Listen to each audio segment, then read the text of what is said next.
This episode is brought to you by Zenniz. Zenniz is the best-in-class smart tennis court system that is coming to the UK. The Zenniz system provides electronic line calling, statistics and data, real-time performance feedback, Video and live streaming capabilities, all through a mobile application for off-court training and tournament organising tools. So if you're looking to perfect your shot placement, watch highlights of your forehand winners through video replay, or never have an argument about a line call again, Zenniz provides the comprehensive smart court solution. I actually had the chance to play on a Zenniz court, and not only did it stop the usual disputes, it gave me real-time feedback on my serve and highlighted just how much I have to work on my second serve. All of this is made possible through dual tracking, meaning that audio and cameras track the ball and the player.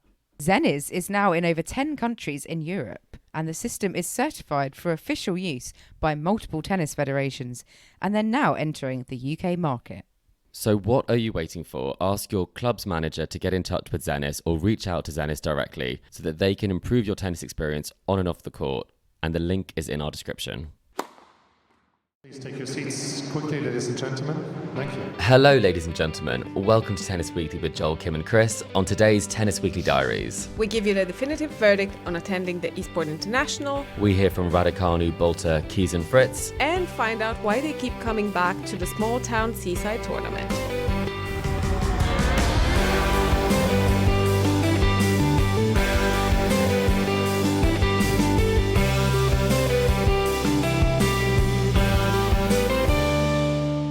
Alina, today is the 26th of June and we're here for another instalment of the Tennis Weekly Diaries at Tennis Weekly HQ, and this time it's Eastbourne.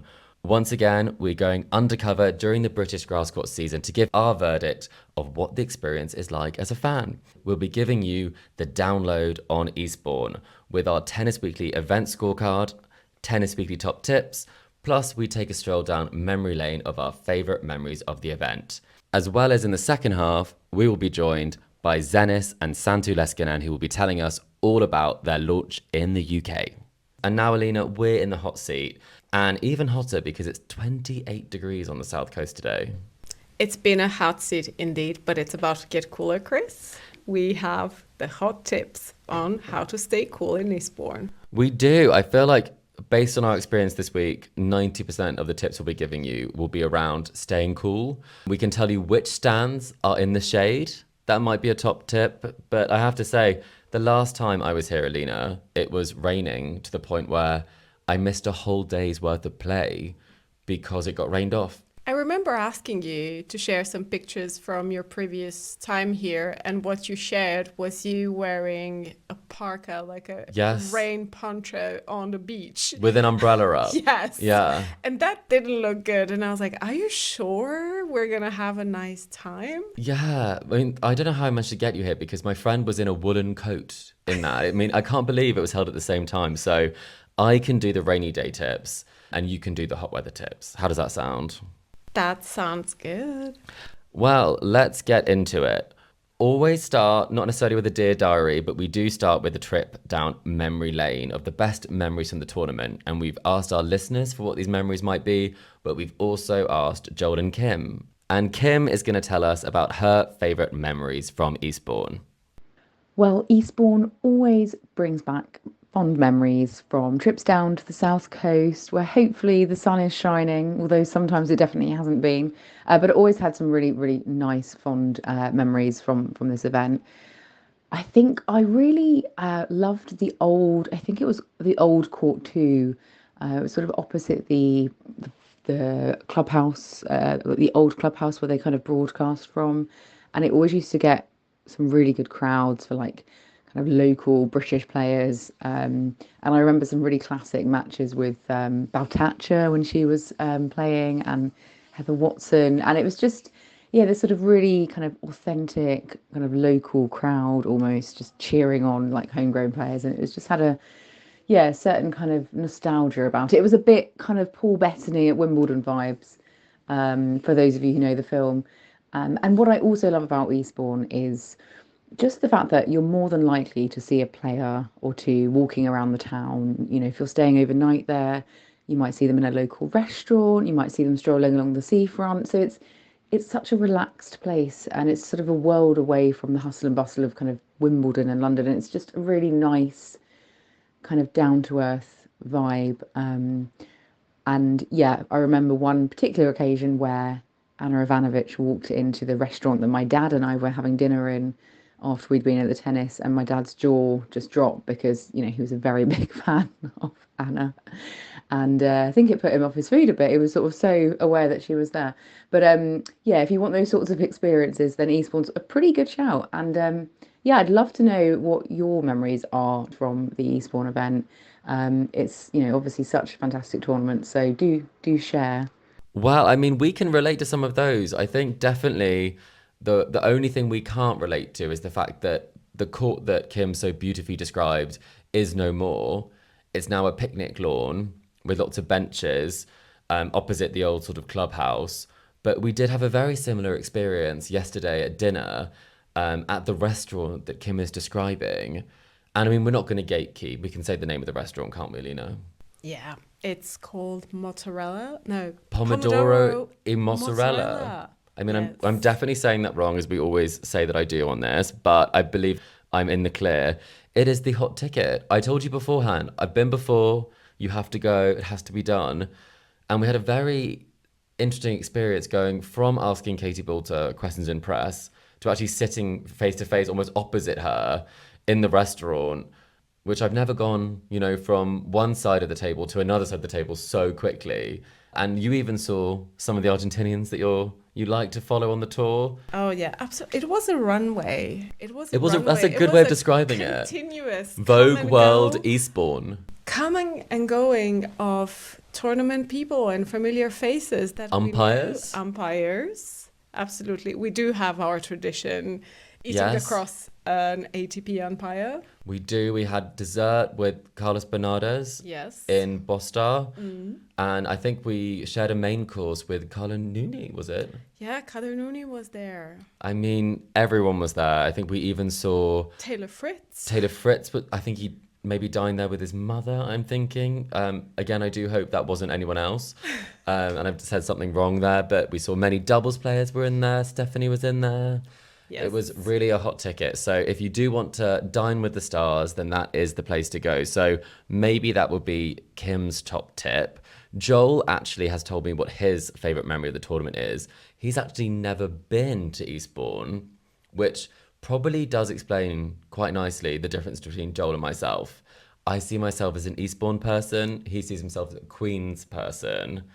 And I think that probably you can kind of understand that. He does love a bit of hospitality, doesn't Joel? Yeah, I mean, he's not queuing for Wimbledon. Joel is not queuing for Wimbledon, so he's a Queen's person. He is. He definitely is a Queen's person. But he did say his favourite memory was when Serena Williams announced that she'd be playing it, and they had that wonderful run to the semi-finals in the doubles with Ons Jabeur before she had to actually withdraw from the tournament. But when you think about that sort of thing happening here, it is almost unbelievable, the fact that such a big star would be playing here when it's such a lovely, relatively quaint seaside town. Yeah, it's one of those resort tournaments where I think players just, you know, like to take a bit of peace and quiet by the seaside before the big whirlpool things get like Wimbledon whirlpool incoming. Exactly. It is so peaceful, and you can stroll to the beach having been to the tournament. It's just, I mean, it's a stone's throw away quite literally from the beach, and there you can throw a stone across the beach or skim stones if you'd like to. It really does have a peaceful nature here. So the fact that Serena Williams may have been walking around Eastbourne, it's quite a lovely thought to me, if I'm honest. It's just the whole entourage coming down. I think you can almost see the whole family coming for a lovely time with Olympia. I think she'd love it. It's really does capture the imagination. We did bump into quite a few tennis players strolling around with their families to the courts every morning. So it is, I'm not surprised. I definitely see it happening. I can see why people would choose this as a destination rather than taking your kids to, for example, a busy city. So maybe that is part of the reason why. But in terms of my favourite memory from Eastbourne, that is tricky because, as I've said, my memories were not necessarily the best from last time. They were more similar to the Paris experiences that we had recently together, Alina. But A memory that stands out was when Camilla Giorgi retired against Kontaveit at 5-4 in the first set, and having had a whole day rained off, that was one of the 2 matches I got to see. So it's a memory. Is it a positive one? You remember it. Yes. So memorable. It's memorable. If nothing else. Well, those were some wonderful stories. And from our listeners, they also told us some lovely stories. They also were very fond of the court that Kim was mentioning, Court 2, which now has a slightly different location. They mentioned the seagulls interfering with play. We had a pigeon episode today. We did have a pigeon episode, and Kim does like a pigeon. That was her highlight, a peak from Roland Garros. Was that your peak of today, Alina? No. No. I think that's fair. I don't think it should be when you've seen some unbelievable tennis today, such as the Raducanu Pegula match. But we're not here to talk about that. We will be covering that at another date when it comes to our preview for Wimbledon.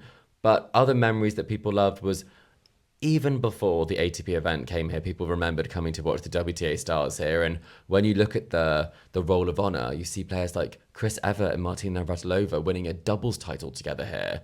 Did you know that happened?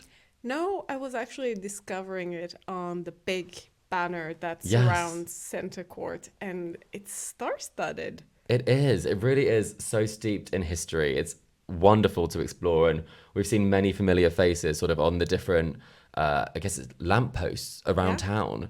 We've seen players who didn't turn up in the end, like Naomi Osaka, and we've seen players that won the tournament multiple times. Andy Roddick. We've seen Andy, yes. Kim Clijsters is up there, very big, and Madison Keys also said that it is quite something when you see yourself that big on the side of a stadium. So do check out some of the visuals from the Eastbourne International on the website. You'll see just how big that is, and you can decide for yourself if you'd like to be blown up to that sort of size. But either way, we're able to understand more about the tournament and the history. But now it's time, Alina. Are you ready? Joel did coin this last week on the podcast. It is the Tennis Weekly event scorecard. This is how we score it from a fan perspective. Would you like me to run through the categories? Yes, Chris, run us through. We are looking at tickets. So how easy was the process of purchasing tickets? We're talking about what is there around the grounds to do? How do we rate the grounds? We're also talking about the on-court situation. What do we think about the courts? Where's the best seat in the house? Where's the least sunny side? Is something that would be beneficial this week. And then finally, we're looking at the atmosphere of the tournament and the food and drink, because that is very important wherever you go, isn't it, Alina? Yeah, it's part of the experience. You need to make sure that everything is catered for. Whether you have a Hugo or a Portuguese croissant. Maybe not this time, but we will go through it all and then we will score it at the end. So we will start with the tickets. So I have purchased tickets previously. This time we are here as media, which is very generous that we're able to then come and go as we please. We can pop onto the different courts, which is wonderful.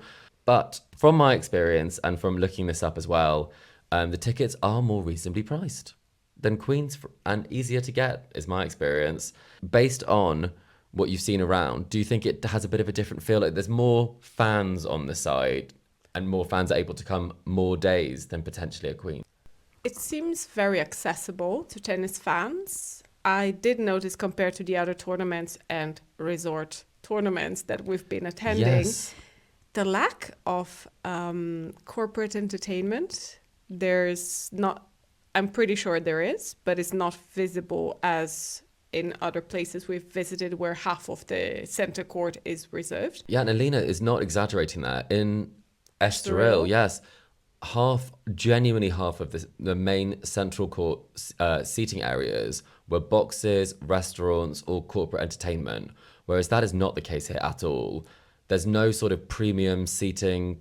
It's very much you are able to go and buy a ticket when those pre-sales happen, and the way that it works is if you are a playing member of the community, you're able to access them first. So that's the LTA advantage. Alina, you are not based, and neither am I, in the UK. So an LTA advantage would not have helped you. But for our listeners, you are able to sign up for that, and that does get you early access. And then you're able to quite easily add those tickets to the cart. So there are hospitality packages, I'm sure, but they are by no means dominating the experience. It really is a tournament for fans and in fans' best interests, I would say personally. It is, and I think here it contrasts a bit with Queen's, right, which is a very different experience. It is. And a more elevated atmosphere. Yes, and elevated in all ways. I mean, we will talk about this a bit later on, but because of the fact there's so little on the corporate entertainment side of things, people are not prioritizing category number 5, food and drink, as much, and therefore the general sort of the vibe around the grounds is much more tennis fan rather than tennis day tripper, I would say. I feel like it's not just people who are here to have a nice glass of something and maybe see some tennis. There are people that are actually enjoying being even on the side courts, having interesting discussions. Every time I've been passing through and sitting next to locals, watching some good matches on court 4 and 5, they're always bringing back memories from like past years, what they've been seeing. Good and bad. Good and bad.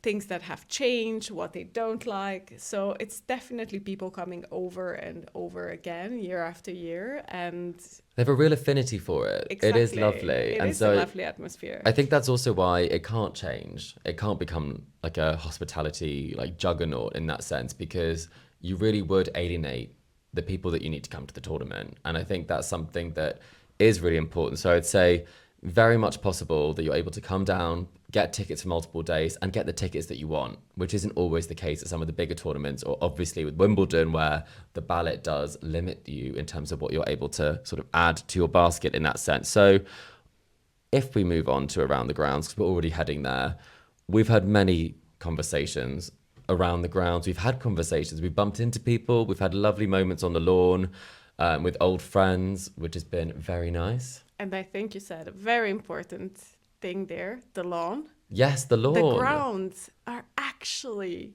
real lawn. It is grass. I didn't realize this. Alina was like, my feet are on the grass. And I'm like, has she got herself on a court again? When she said her feet were on clay, then I saw her behind Dominic Thiem.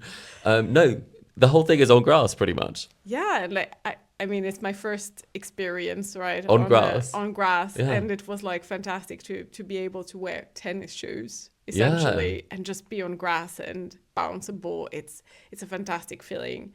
Compared to other tournaments, very unique. It is very unique. The grass is either like concrete, or if they want to spice it up and make it look nice, there will be some AstroTurf, so synthetic grass. Yeah, and it's the real deal. It's the real deal in all the eating areas. Yeah. And also in front of the big screen. It has a very Henman Hill type feel, that section, where you can watch the big screen, you can watch the matches, the lovely picnic tables, you can also put out a picnic blanket.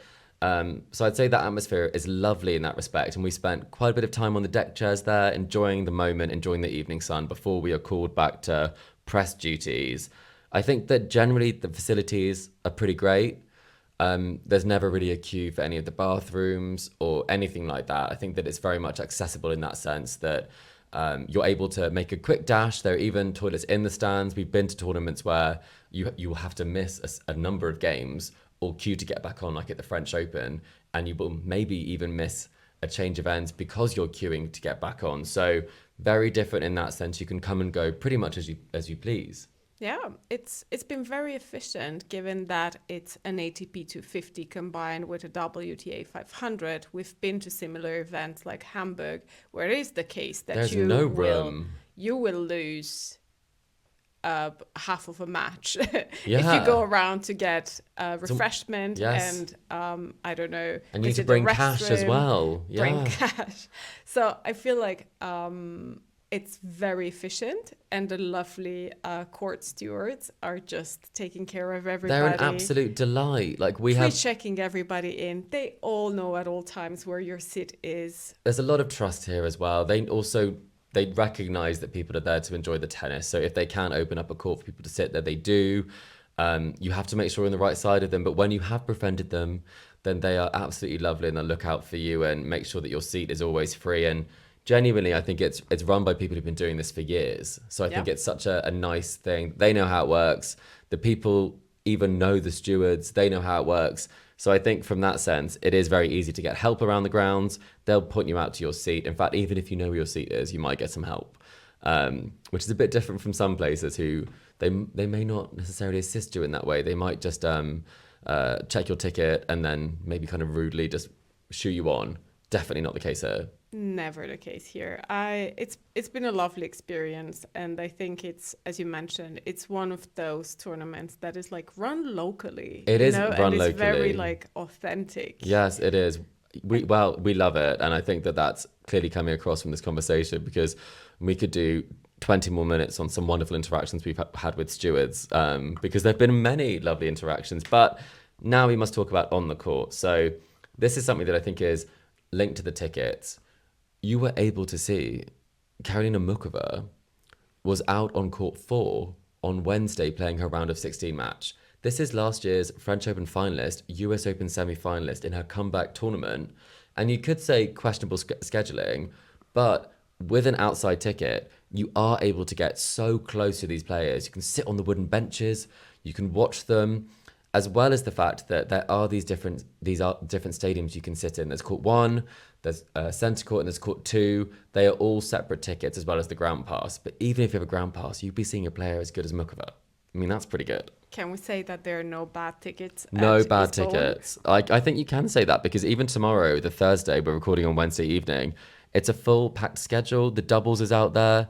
There's always something to watch. And I think that just coming in and enjoying the vibe is actually, on a sunny day, I will caveat, a sunny day is preferred.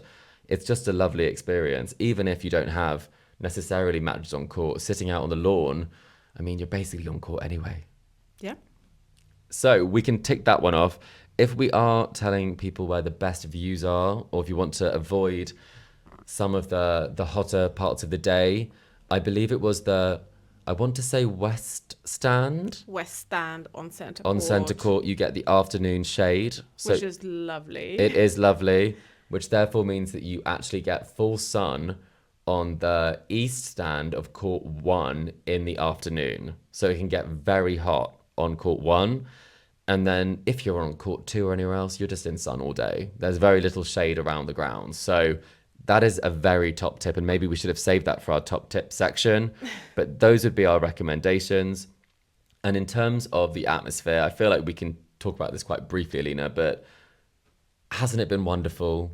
Eastbourne, I had to explain to Alina, because obviously I'm British. Alina is not quite as British as I am. She does sound very British, but ultimately it's a place where, Eastbourne is a place where the older generations enjoy spending time and do tend to kind of move here. So the age of the tournament might be a little bit more mature than some of the places you've seen previously, but that is lovely, no? You've loved it. I love it. I An old soul. enjoy a tournament that is traditional, where the spectators are abiding to the most traditional of the tennis rules.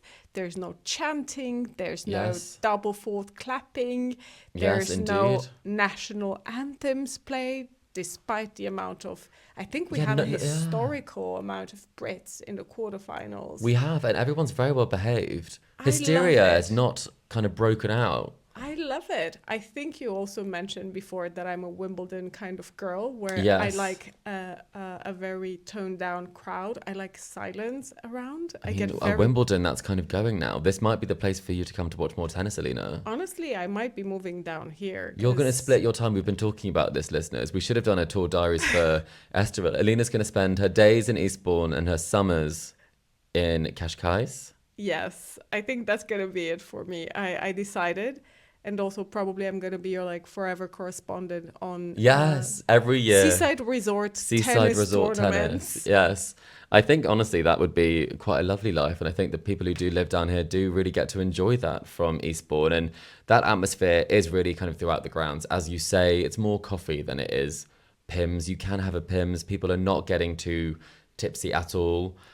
I was jealous at moments when pictures of Pimm's were passing us by. We were, of course, on duty. Yes, indeed. But it looked wonderful. There's a small stand that sells Pimm's and strawberries with cream. You found it?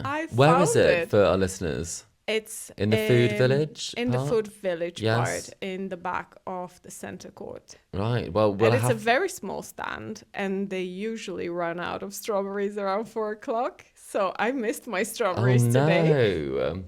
Well, maybe in the food and drink side of things we should move on to, but the atmosphere, just to sum it up quickly, is the fact that coming down for the day, making a weekend of it, staying the night, coming twice. I really think it would be such a lovely thing to do and getting 2 days of tennis. So the vibe is appreciated both in the tournament, but when you leave the tournament, as we've talked about in terms of the restaurants, it is tennis town. And I think that that's part of the atmosphere, is that it does take over the whole environment here.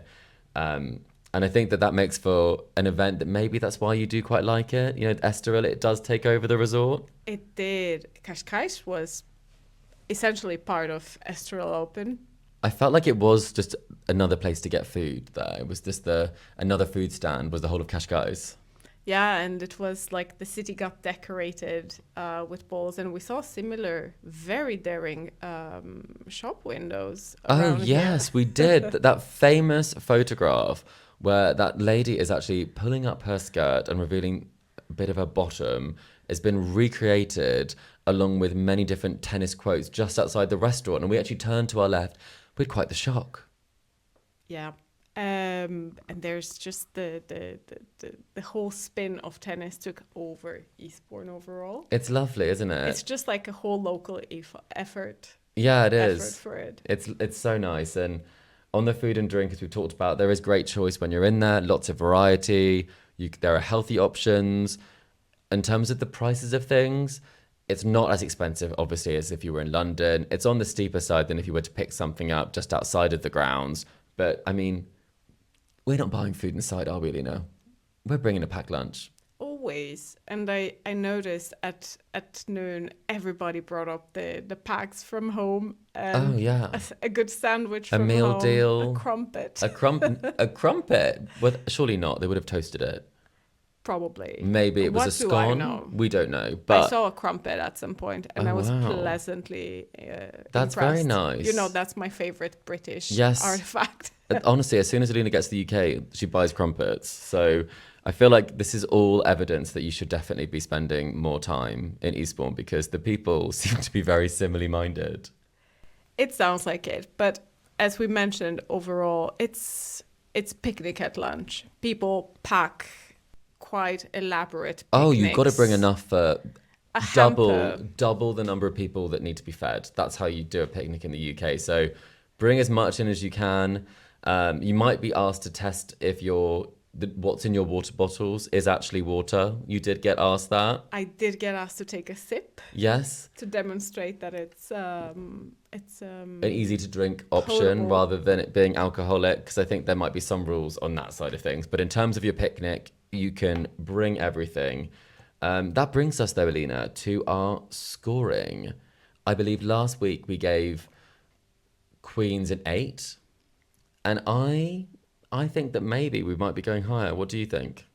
I was thinking more of a 9 for Eastbourne. Yes. Because we love tennis. We love tennis. And we love the people here. Experience. We do. We love the fact it's a combined tournament, and we should have made that clear before that obviously it's a men's and a women's event. WTA 500, and in the second half we'll be talking about this in more detail, the fact that there is this bigger women's tournament that will be downgraded to the same level as the men's next year. So that is what's always great about this event. You do get men's and women's tennis, whereas obviously at Queen's you don't. That means double the matches on the outside courts as well. So I'd agree. I'd give it a 9. I think on a sunny day, we might be heading towards a 9.5 just because it is such a wonderful coastal English quintessential seaside experience, and you can just get completely consumed in it. It's just such a lovely day out. So I'm loving it down here, and I'm thrilled with the fact that we do have 3 more days to go, and we've gone pretty high with it in terms of our scores. So whatever our next tennis diary is, it's going to have to match up to it. Yeah. It's a tough act to follow. Let's see how that goes. I mean, how does it compare for you to the ATP 250s in warm countries that are on clay that you've been to? Compared to Argentina, compared to Buenos Aires, I would say from a tennis fan perspective, it was pretty similar. It was very authentic, very local, leveled. Yes. So nobody seemed better, more privileged, and just because of resources available, you could have a better experience. It was a great experience for everyone. And I was lucky enough to join it in the South American summer. So you're just following the sun. will be at a tournament in a summer sunny place next to the sea somewhere. No matter what time of year, maybe tournaments should actually schedule you to go there to bring the sun. Someone said that to us before in a restaurant, that it was raining so much in Lisbon before you arrived, and then we had wonderful weather for the rest of the week at SRL Open. So having said that, maybe the top tip is bring Alina, but that does bring us to our top tips. Joel actually said that he doesn't have a top tip because he hasn't been. So our top tip to Joel would be to come to Eastbourne. Joel needs to make it to Eastbourne. It's an experience and it's a lovely time. And I do think that Joel is very much an old soul in some ways. And maybe he would love to have a little chat on the lawn and at Pimm's. I think he can get on board with that. I would say come here, not Queens would be my tip. And I'd say bring your sun cream, but also bring your umbrella. That's fair. Kim says you should go to the Italian restaurant that all the players go to. She said that's her top tip. And Alina, what's your top tip? I would say take a stroll on the beach. Yes. The seaside is beautiful, especially at sunset. It gives a very dreamy aura. Yeah, it does. It really does. So you're saying go to the tennis, then go to the beach? Absolutely. That's the tennis is done. Head down to the beach. Take a stroll. You might bump into a player or two taking their evening post-dinner stroll. Post-dinner stroll. Ahead of an early night before the tournament the next day. And we're going to take a quick break now, but do join us in the second half where we'll be talking to Zenniz about their launch in the UK, as well as hearing from the players as to why they love playing in Eastbourne so much. So do not go anywhere. Hello, Tennis Weekly listeners. Tennis Channel is the new home of British grass court tennis after signing a 4-year deal with the Lawn Tennis Association. With a subscription to Tennis Channel of just £2.49 a month, it's the only place you can watch every single match on the green stuff, including the Rothesay Classic in Birmingham, the Cinch Championships from Queens, the Rothesay International from Eastbourne, and the only place to watch the ATP Challenger in Ilkley. With lineups including French Open winner Carlos Alcaraz and Naomi Osaka, as well as home hopes Emma Raducanu, Sir Andy Murray and Jack Draper. And to top it all off, we have an exclusive Tennis Channel introductory offer for our listeners. Yes, that's right. Using the code GRASS24, you can save 30% on your annual subscription with Tennis Channel. That's GRASS24 for 30% off your annual subscription. Sign up now to Tennis Channel at tennischannel.app or download the app and use the offer code during sign up. So what are you waiting for? Sign up today and don't miss another day's play from the grass court season.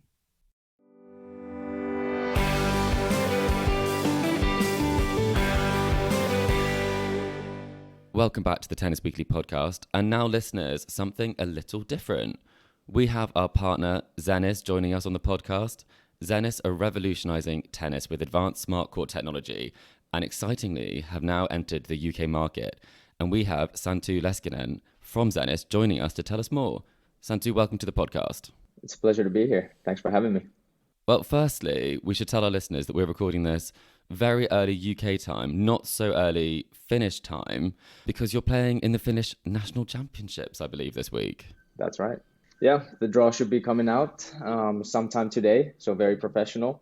We'll see if I play tomorrow or the day after. Still play fairly actively, but these are kind of like the nationals are kind of a warm-up tournament for me. Like we have a club championship coming up later this year, and we have a team called the Flying Ducks, which is filled with only former and current college players. And this is kind of a project that we started about, I think, 11 years ago now. We've gotten a couple silver medals, and let's see if we can go for gold this year. So that's kind of the main event for me this year. Amazing. And it sounds a bit like the Mighty Ducks, you know, that classic film. So was that where the inspiration came from? There we go, connecting dots. Exactly. Well, I can tell you good news is that Emil Rusevori is actually in the draw in Eastbourne, where I currently am. So maybe that might increase your chances of going from silver to gold in the championships, do we think? Perhaps, maybe. It surely is a good thing. And I have to kind of ask you, because we always ask anyone who comes on the podcast, it's important for our listeners to know, who were your kind of tennis, whether it's heroes or inspirations or the people that you followed growing up? And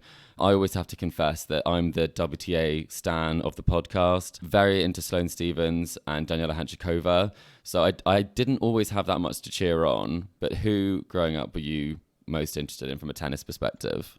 those are kid picks. I think Hantukova especially. I think because like I'm a '90s kid, so like early 2000s, like mid 2000s, 2005 ish, kind of like is whenever I in a way like started really to follow and watch tennis. But for me, I mean Jarkko Nieminen, the top Finn of all time. That's an Of obvious course. pick. Obvious pick. Yes. One set away from being top 10 in the world.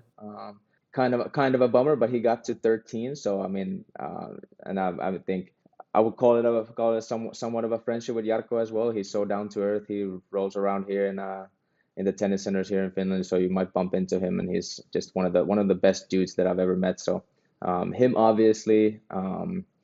I'll also drop in Agassi. I think that's a no-brainer. The return, the backhand, the movement, ball striking, the flair. What's not to love? And I think the third one that I'll put into the list is Mario Ancic, the Croatian.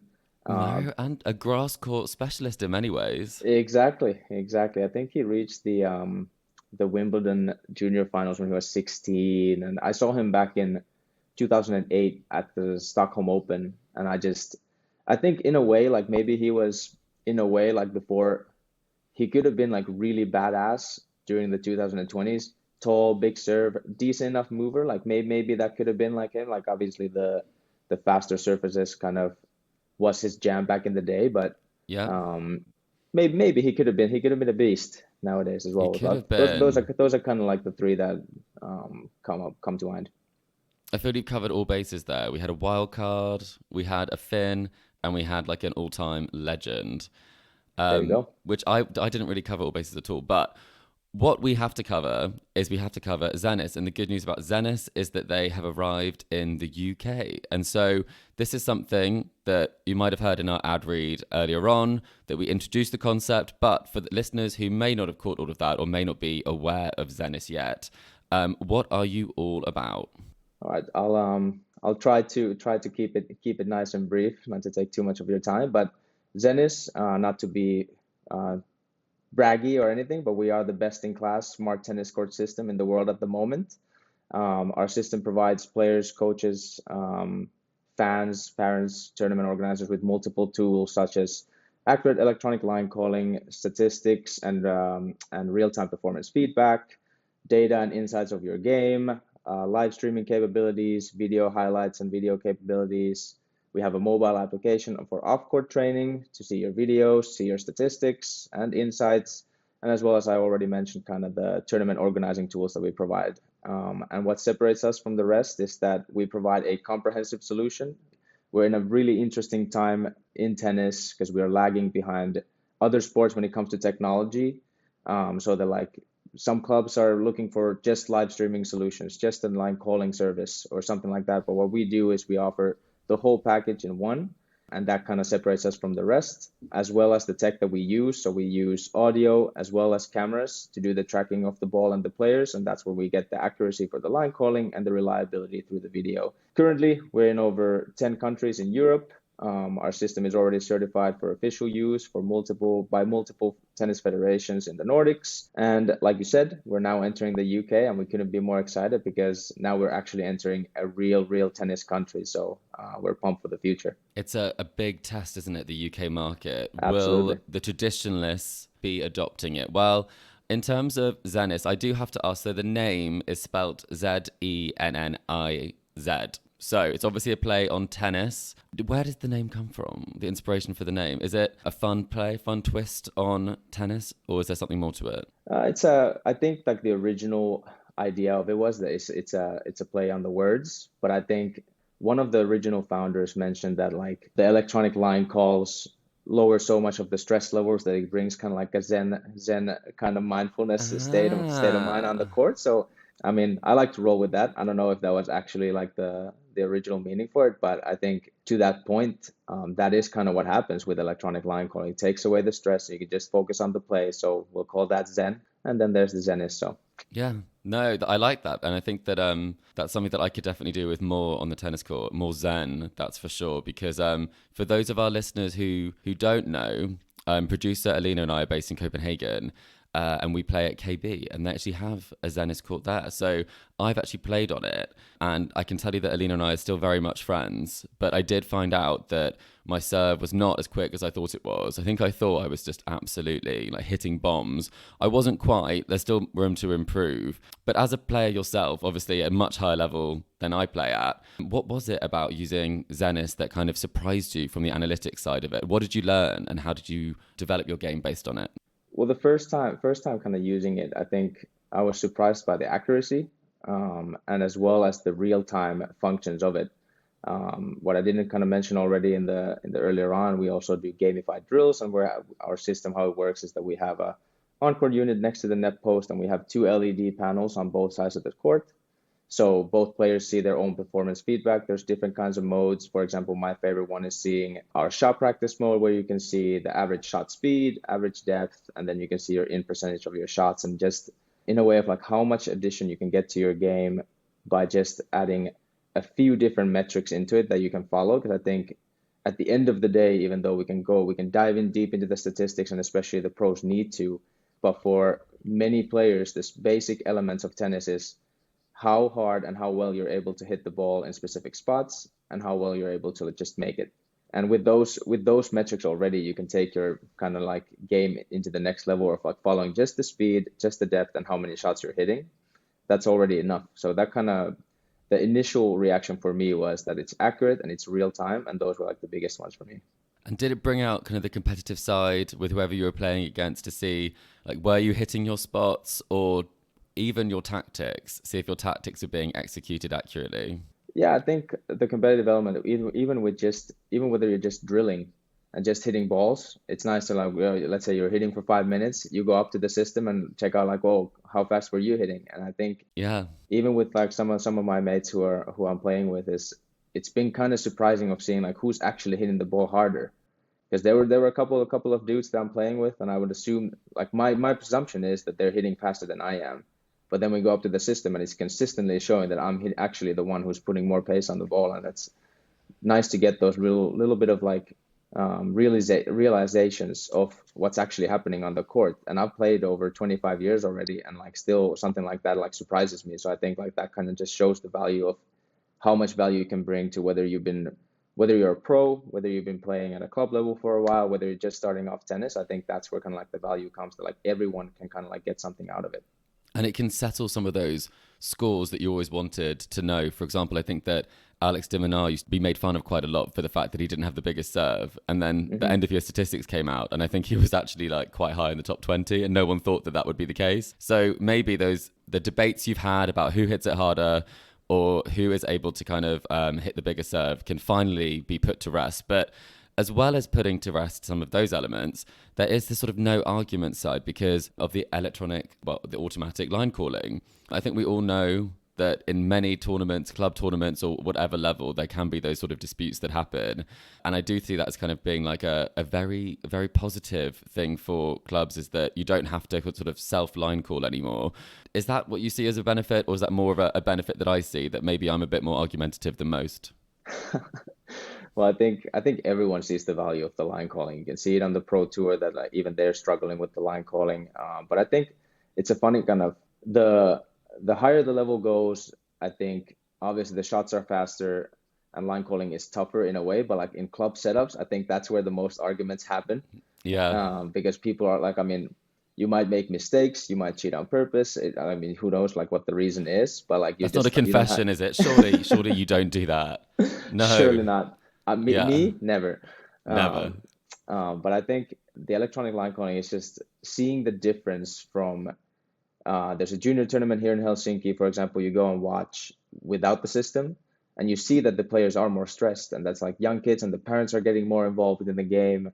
And it's just a stressful environment because like the sport is already difficult enough. If you think about it, it's like you're already as two gladiators battling it out. Probably you could be playing against one of your buddies or one of your friends or one of your enemies to each their own. But I think like that's already stressful enough. But then also you have to be making line calls. You have to worry about how the other person is like making line calls. And I think it's in a way hilarious that we're still at a point where fairly highly competitive matches, even at the futures level, are played with just one person sitting in a chair, and he's supposed to call all the lines, and these pros are hitting serves over 220 kph, and actually playing for their livelihood, and one person in the chair is actually making the calls. And I think that's it's interesting how we're still here, and it's an interesting time in tennis. It's really weird, and I think it's a crucial timing point of like kind of like tech is now entering slowly. We're obviously also battling against, because it's an old sport. It's very rooted in tradition,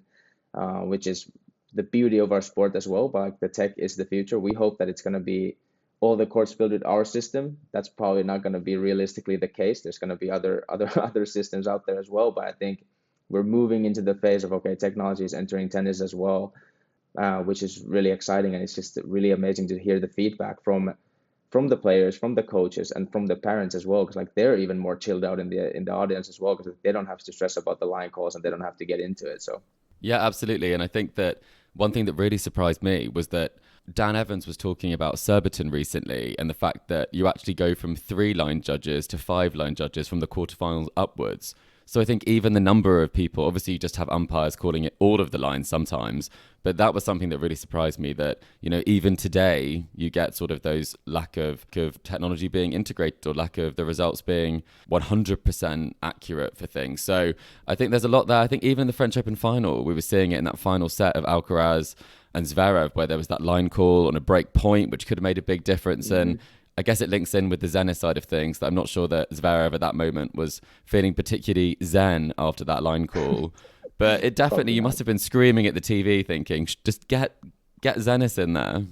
Yeah, I think it's an interesting kind of conversation when it comes to clay, because to what we know and what we've researched, and I think that's what Hawkeye is also like putting out there, is that they have about a 3 millimeter average like margin of error.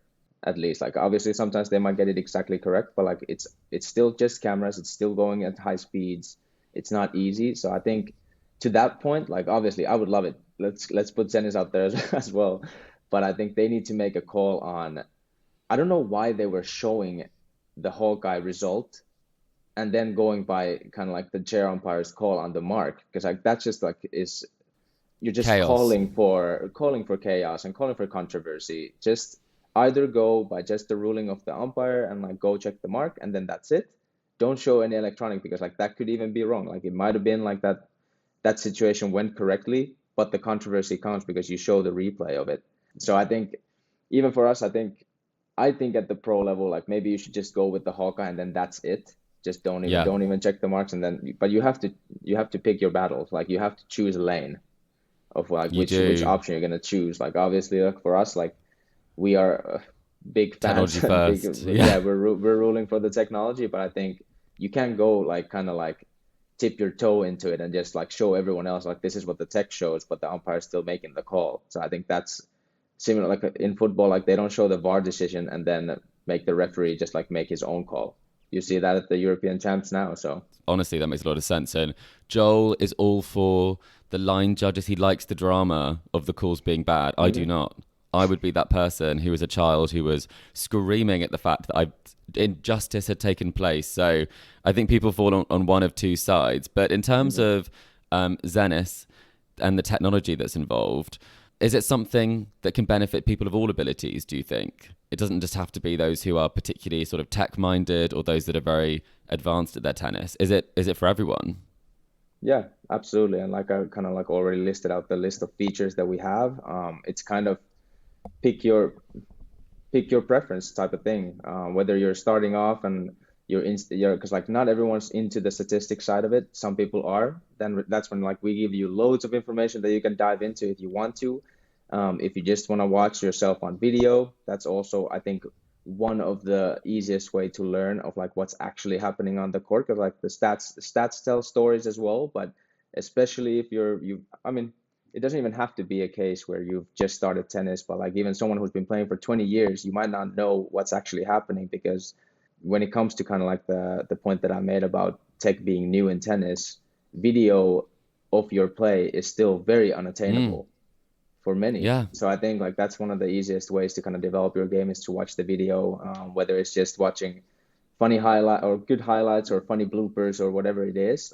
There's value there. Whether you're playing a lot of tournaments, the line calling is a no-brainer.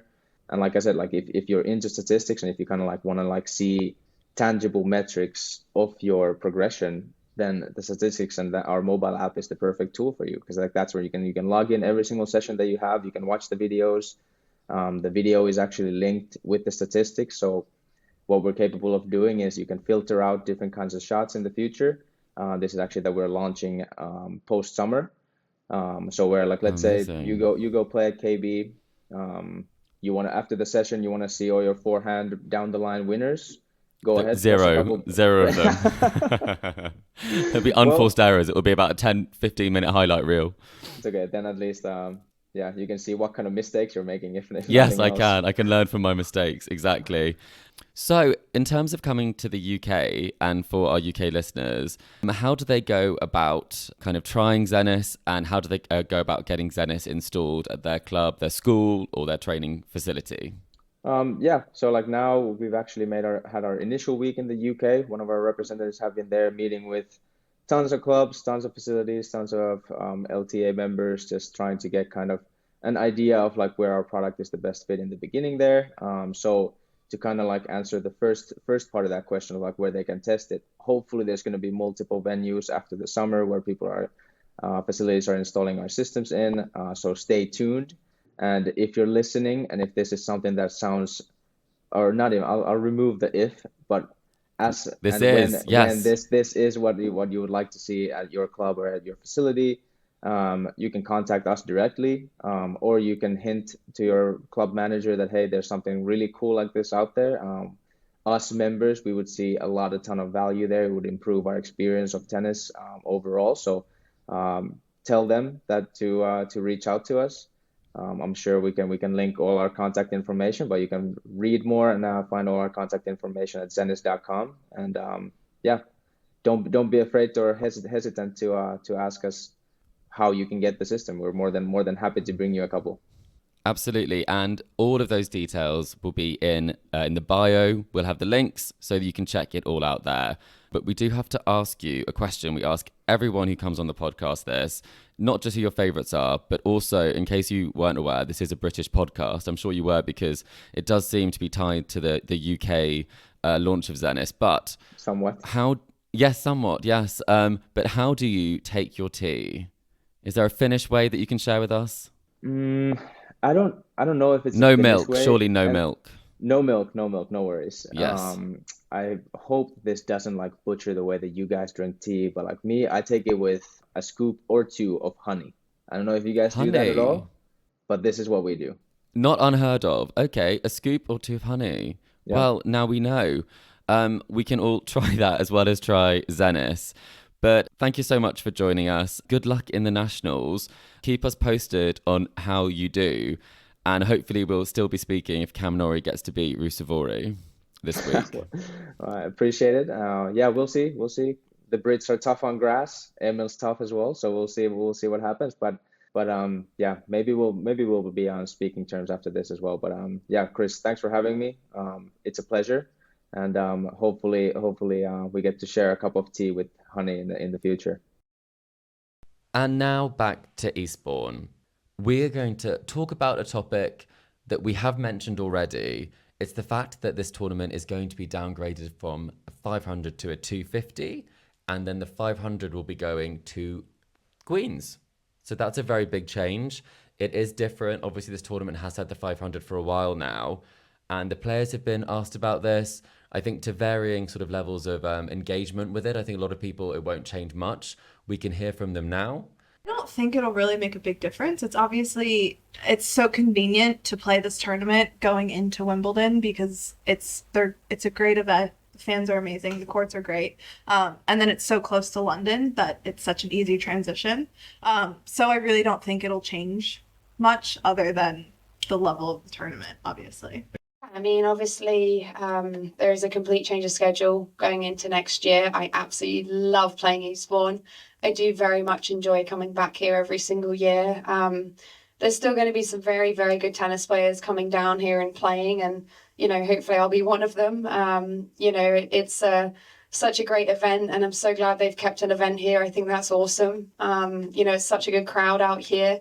I'm also very much looking forward to having Queens as well. I think that's such a big step for women's tennis. And yeah, I'm just looking forward to something exciting and new and different, I guess. So where do you land on this, Alina? Do you think this will change the nature of the tournament? Do you think that it will shift any of the focus or emphasis away from the women's side of it? Or do you think that it's a bit inevitable that maybe the 500 would move to London? I think for the locals, it will not mean much. Of course, it takes away a bit of the pride that they were used to, and it's going to be questionable whether they're going to see the same star-studded draw. But as we heard from the players, they do have pleasant memories. They do enjoy coming down here. So it's they're rather fond of the tournament, not necessarily of the ranking points that. And the preparation for Wimbledon and the fact that it's not so hectic. We all agree on that then. But finally, we thought we'd leave you with something rather nice, because we've said that the players love it, but we've been hearing it almost relentlessly impressed. The singing of the praises of Eastbourne, and we've created a little montage of some of the best things that people have said about Eastbourne and why they keep coming back. And we'll let you have a little listen to that now. I think I've always just really loved this tournament just because it's a like big tournament with big names, but it's in a small city and you can kind of walk around everywhere, and it's always really nice. Kind of coming off the craziness of like being in a bunch of big cities in a row to just all of a sudden it's like totally different. You can kind of decompress and walk around, and I mean, just even going to dinner, everything's just a little bit easier. So it's always a really nice change of pace. Me, I love being here. The weather especially is stunning, and when it's like this, the seaside is even nicer.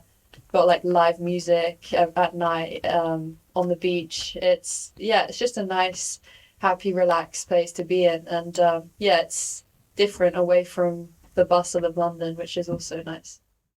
I said before, it's like you're a little biased towards places that you do well at, but this place is always going to be special to me. It's where I got my first ever title, and then it's also where I got my third title as well. So something about it here, I really like it, and I like that the site is so close to the hotel, the city. Everything's very close together. It's easy. I don't know. It's just certain things in a tournament, I guess, that I might value more than other people. It's all here. Well, some familiar voices there. You've been in all of these press conferences, hearing all these wonderful things, even before maybe you've experienced some of them yourselves. Do you think that now we can safely say that the Eastbourne magic has taken you? It is, definitely. I'm sold. But Fritz said as long as he has good results here, he'll keep coming back. And exactly. As long as Alina has a good experience, she'll keep coming back as well. Yeah. Listeners, I hope you enjoyed listening about our experience in Eastbourne, our tour diaries, and our verdict. Do tell us what you think and whether you agree with us.